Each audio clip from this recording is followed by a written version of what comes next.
July 30th, 2015. Dear AJ, Grandpa John was a cranky guy at times, wasn't he? Sometimes he could be downright mean, but he really loved you and your sisters. Did you know that you and Lita were the catalyst that helped John and I mend our relationship? He wanted to see you and Lita so bad after he and Grandma Net divorced, but I wouldn't let him. He called me weekly to see how you guys were, and through these conversations, I was able to forgive him. Next letter. Rosie, Rosie, Rosie. You probably had the relationship with Grandpa John that was similar to mine. I know he was hard on you, but that doesn't stop your heart from grieving right now, does it? As mad as he made you when you were a teen, I think you've gotten to a place where you've forgiven him.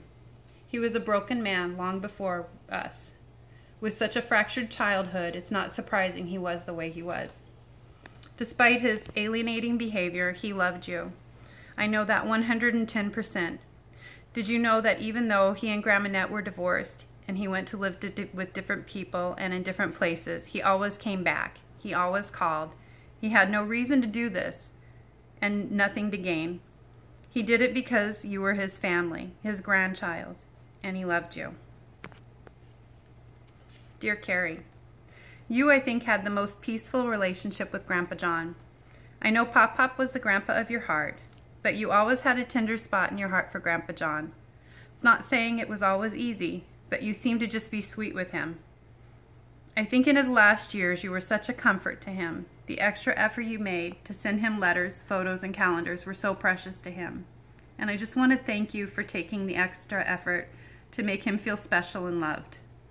You were a great granddaughter to him, and I think he got pride that his board was always filled with pictures of grandkids, dogs, Teddy, and Piper. Dearest Lita, I know your heart is so sad. Grandpa John was your grandpa. When you were a baby, he absolutely adored you. He had such a tender place in his heart for you all of your life. You and AJ were the catalyst that helped John and I mend our relationship. When Grandpa John died, he didn't have many belongings. We found 4 quarters in an envelope of possessions. I framed one of the quarters for each of you children, and I hope you place it somewhere in your house where you can be reminded of how much he loved you and how important forgiveness is. Without forgiveness, Grandpa John would have lived his life alone. He would have died with no one to mourn his loss and would have had an existence desolate of family. His life may have been completely different, as would yours. As difficult as he could be, I genuinely believed he loved you kids and was proud to be your grandpa. I love you, Mom. There's the quarters.